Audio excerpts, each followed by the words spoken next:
Merci d'être des nôtres pour ce nouveau rendez-vous.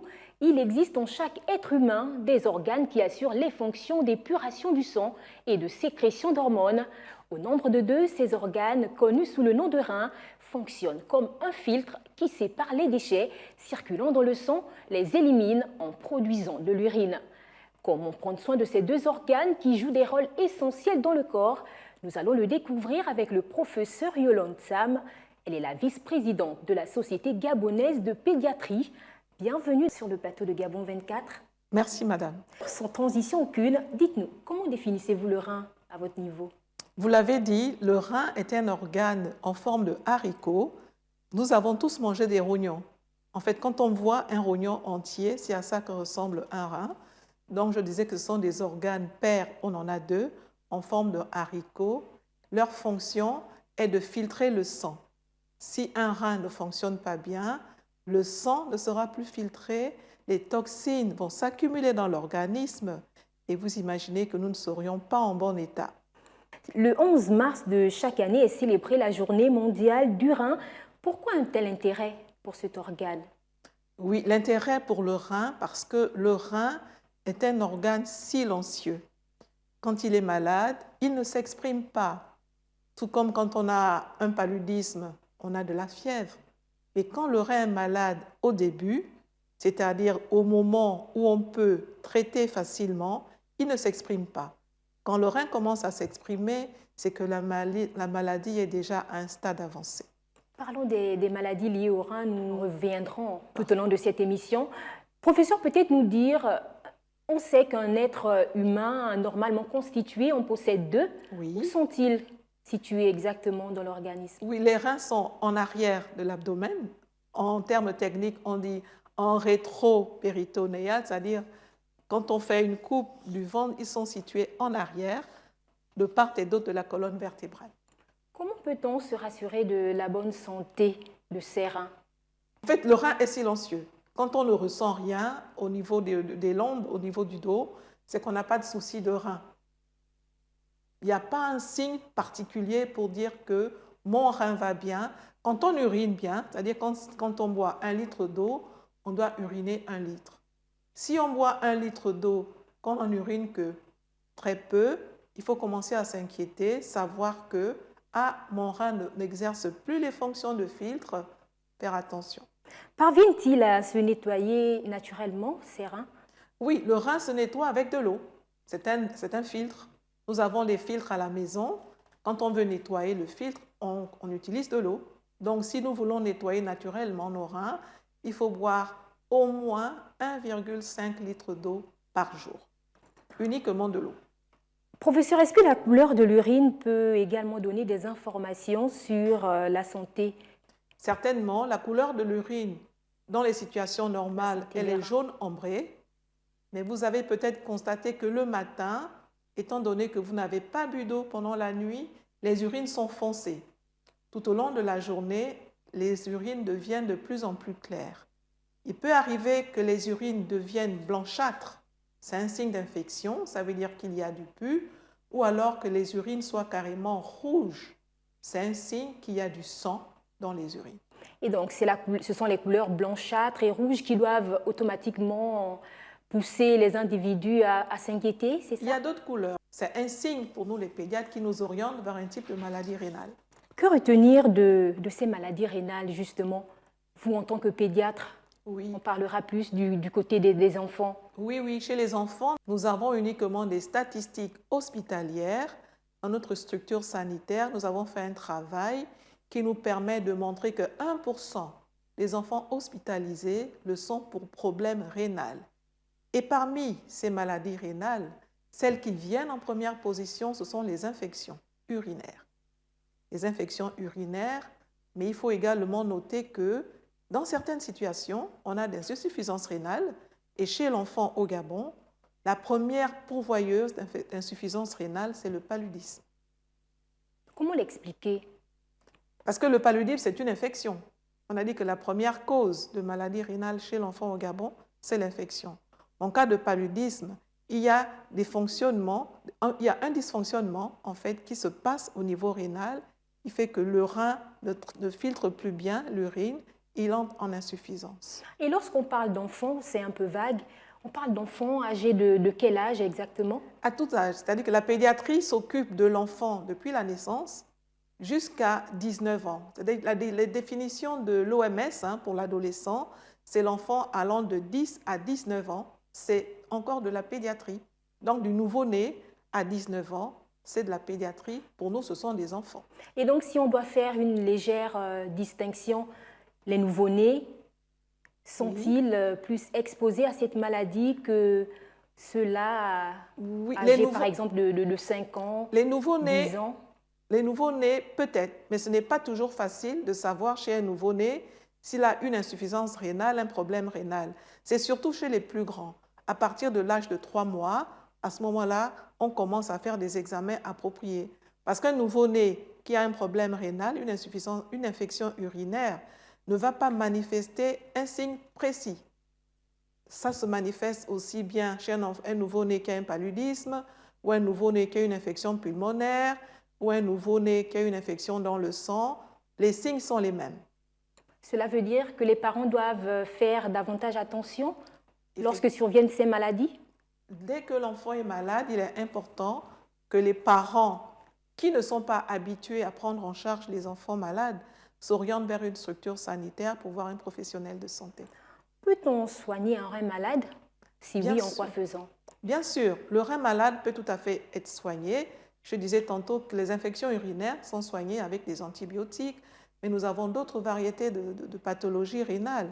En cas de tumeur, on les oriente vers les chirurgiens qui font des opérations. En cas de maladie auto-immune qui s'oriente vers le rein, il y a des traitements. Mais quand on a laissé traîner l'infection, par exemple, on aboutit à l'insuffisance rénale et là, c'est un autre chapitre dans la prise en charge de la maladie rénale parce qu'il faut s'orienter vers l'hémodialyse, malheureusement.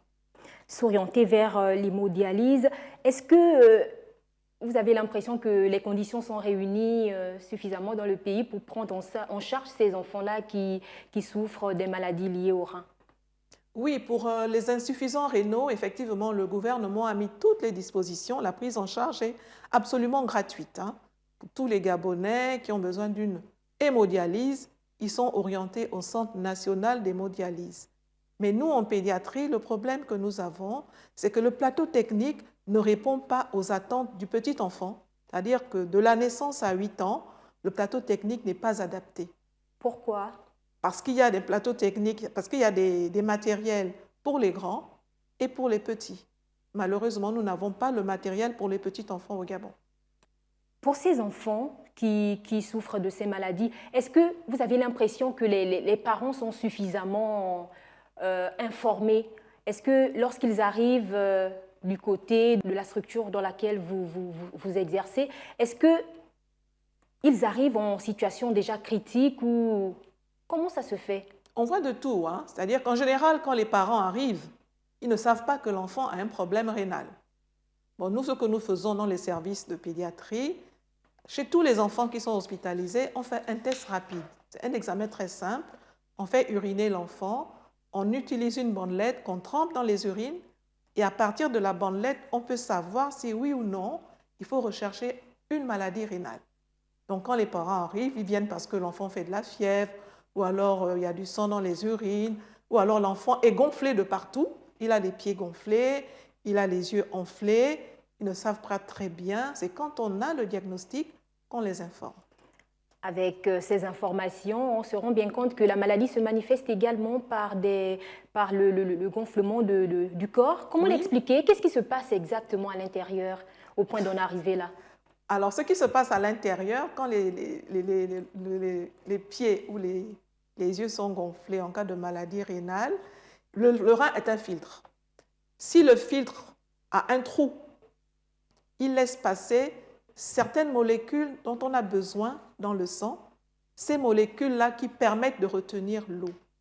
Dès qu'il y a un trou au niveau du rein, je parle des protéines, les protéines s'en vont dans les urines. Du coup, la pression qui permet de retenir l'eau dans le corps, elle augmente. Donc, l'eau n'est plus éliminée parce que cette protéine n'est plus présente en quantité suffisante. L'eau n'est plus éliminée et le corps s'enfle. Mais dans tous les cas de corps enflé, ce n'est pas toujours le rein qui est en cause. Ça peut être le cœur, ça peut être le foie ou une autre infection au niveau de l'intestin. Est-ce qu'il y a un lien entre les maladies rénales et les maladies héréditaires? Pas toujours. Il existe des maladies congénitales du rein. Nous n'en avons pas beaucoup au Gabon, peut-être parce que nous ne les recherchons pas. C'est-à-dire que au niveau épidémiologique, quand l'infection est très élevée, on n'a pas beaucoup de cas de problèmes congénitaux. Mais sur le plan héréditaire, je peux peut-être parler d'une malformation qu'on retrouve particulièrement au Gabon, même si elle n'est pas fréquente. Laquelle? Ce sont les valves de l'urètre postérieure. L'urètre, c'est le petit canal qui va de la vessie à l'extérieur qui permet aux enfants d'uriner, les petits garçons. Alors, ce sont des petits garçons qui naissent avec un urètre, ce petit canal qui est bouché. Donc, quand l'enfant fait pipi, c'est important à la naissance de regarder chez les petits garçons, est-ce que le jet d'urine est droit? Si le bébé fait pipi goutte à goutte, ou alors si le jet est dévié, il faut rechercher cette malformation qui se soigne très facilement. En pédiatrie, avez-vous affaire à ce genre de cas? Ah oui, nous en avons, mais pas beaucoup. Nous en avons par an, peut-être 2 ou 3 cas. 2 ou 3 cas par an. Faut-il également veiller sur son alimentation pour éviter les maladies liées au rein? Bien sûr. Le rein est un filtre, je ne vais pas arrêter de me répéter. Bien sûr. Notre alimentation, tout ce que nous mangeons, est filtré. Va dans le sang, est filtré. Alors, pour préserver les reins, qu'est-ce qu'il est recommandé? De boire suffisamment d'eau, je l'ai déjà dit, d'avoir une activité physique. Chez les petits, comment avoir une activité physique chez les petits? Il faut jouer avec eux, il faut les faire bouger, il ne faut pas les laisser devant la télé ou les jeux vidéo. Et l'alimentation est également importante. Manger beaucoup de fruits et de légumes. Voilà. En un mot, manger équilibré. Manger équilibré, tout à fait. Professeur, il y a cette expression qui est souvent utilisée, mon rein est bloqué. Qu'est-ce qui peut arriver de manière à ce que le rein soit bloqué? Le rein, en fait, l'expression pulmonaire populaire, le rein est bloqué, je ne sais pas si ça correspond à quelqu'un qui a mal au dos. Peut-être c'est ça qu'il a mal au dos. Le rein ne peut pas être bloqué, à moins que ça soit peut-être une insuffisance rénale, parce qu'en cas d'insuffisance rénale, le rein ne peut plus filtrer le sang, donc on n'urine plus. Peut-être dans ce cas-là, certaines personnes peuvent dire le rein est bloqué. Professeur, vous disiez tout à l'heure qu'il est important de consommer de l'eau. Et pour les personnes qui ne le font pas, parce qu'il y en a, malheureusement, qui en consomment seulement lorsqu'ils prennent un repas, pour ces personnes qui n'ont pas assez d'eau, à la longue, le rein qu'est-ce qui peut arriver? Oui, à la longue, le rein aura des problèmes. Parce que l'eau permet d'éliminer les toxines. Et l'eau permet au rein de fonctionner normalement, d'enlever toutes les saletés qui s'accumulent dans le rein. Et l'eau élimine ces saletés. Si on ne consomme pas suffisamment d'eau, à la longue, on aura des problèmes rénaux. Peut-être revenir sur cette pratique. Quand doit-on consommer de l'eau? Toute la journée. Soyez précise. Dans les réseaux sociaux, il est souvent dit « buvez tant de litres d'eau le matin ». Non, le rein fonctionne 24 heures sur 24. Tout au long de la journée, prenez un verre d'eau, 2 verres d'eau, tout au long de la journée. Bon, on déconseille de prendre de l'eau au moment du coucher. Ce n'est pas parce que c'est un problème particulier, mais parce que vous serez obligé de vous lever et vous n'aurez pas une nuit complète de sommeil. Vous allez vous lever pour uriner, parce que boire de l'eau équivaut à aller uriner. On doit boire de l'eau en permanence, de l'eau plate, oui. De l'eau chaude ou de l'eau glacée? Peu importe. L'eau glacée, c'est Quelle est la meilleure eau? La meilleure eau, c'est l'eau tiède, parce qu'elle est adaptée à la température du corps. Et pour les personnes qui consomment régulièrement de l'eau glacée, est-ce qu'elles peuvent être exposées aux maladies rénales? Elles ne sont pas exposées, c'est juste qu'il y a un choc thermique au niveau de l'estomac. Ça n'a aucune répercussion sur le rein. Et donc, c'est de l'eau tiède qui est recommandée? L'eau tiède est recommandée parce qu'elle est plus rapidement absorbée. La prise en charge des enfants nécessitant une dialyse est-elle véritablement effective dans le pays? Oui, la dialyse, malheureusement, À partir de 8 ans et au-delà, oui. Mais chez les enfants de moins de 8 ans, comme je le disais tantôt, le plateau technique n'est pas adapté et nous sollicitons les pouvoirs publics pour que les enfants de moins de 8 ans puissent également bénéficier d'hémodialyse au Centre national d'hémodialyse. Il y a des parents qui ne le savent certainement pas et qui se présentent avec des enfants moins âgés. Et dans ce cas de figure, qu'est-ce que vous faites? Dans ce cas, nous nous contentons de faire un traitement symptomatique, c'est-à-dire que si les enfants présentent des œdèmes, on donne un traitement pour lutter contre les œdèmes. Si les enfants ont un problème d'une autre molécule qu'on appelle le potassium, si ça s'accumule trop dans le sang, on donne un traitement, mais ce sont des traitements en attendant, on ne sait pas. Je peux dire la fin. On ne peut rien faire au Gabon, à moins qu'on puisse les évacuer à l'étranger. Pour les enfants qui subissent des dialyses, est-ce qu'il n'y a pas risque de malformation à la longue, sachant qu'on sait que ces dialyses nécessitent, dans la majeure partie des cas, des hospitalisations? En fait, la dialyse, ça veut dire on nettoie le sang. Comment ça se passe? Quand un enfant va en hémodialyse, ou alors un adulte, c'est le sang de l'enfant qui passe dans le rein artificiel. La machine d'hémodialyse, c'est un rein artificiel. Dans notre organisme, on a le rein naturel, mais l'hémodialyse, c'est le rein artificiel. Ils le font 3 fois par semaine, 4 heures, lundi, mercredi, vendredi. Bon, ça dépend des rendez-vous qui sont donnés par les néphrologues du Centre national d'hémodialyse. Il n'y a aucun problème. Au contraire, c'est bénéfique parce que quand les enfants chez qui nous avons des cas d'insuffisance rénale vont en hémodialyse, au bout de quelques séances, ils sont rétablis et on ne dirait pas qu'ils ont présenté des insuffisances rénales. Et donc, il n'y a pas de malformation? Du tout, du tout, du tout. Il n'y a pas de malformation. C'est un rein. C'est comme si l'enfant avait son rein qui travaillait. Sinon, qu'on met dans un rein artificiel, le sang passe et il est nettoyé. Et il reprend sa vie normale. Et peut-être un conseil à l'endroit des parents qui ont des enfants qui souffrent des maladies liées au rein. Comment faire pour gérer ces enfants parfois turbulents, on le sait? Est-ce que ce n'est pas un danger de les laisser parfois jouer comme ça à la maison? Non, non, ça ne dérange pas. Le seul problème, c'est que les parents doivent venir régulièrement en consultation. On leur donne des rendez-vous pour le suivi. Non, ils peuvent tomber, ils peuvent se bagarrer comme tous les enfants. Non, non, il ne faut pas qu'ils soient limités. On recommande même une activité physique. Un enfant qui se bagarre, qui joue, c'est une activité physique. Donc, professeur, dites-nous, le dépistage et la prévention de ces maladies peuvent se faire facilement? Le dépistage est très facile. J'ai parlé de la bandelette urinaire. Donc, à chaque contact, il est recommandé, à chaque contact d'un enfant ou d'un adulte, je parle surtout des enfants parce que je suis pédiatre, avec une structure sanitaire, il est recommandé de mesurer la pression artérielle parce que le plus souvent chez les enfants, ceux qui sont hypertendus ont une origine rénale. Il est conseillé de recueillir les urines, de mettre la bandelette dans les urines et de regarder si oui ou non le rein va bien. Ça se passe très facilement. Je voudrais vous dire, en 2018, lors d'une journée mondiale, nous avons fait un dépistage dans les établissements scolaires à Libreville. Nous avons vu à peu près 600 enfants bien portants. Et sur les 600, un tiers avait un problème rénal que personne ne savait.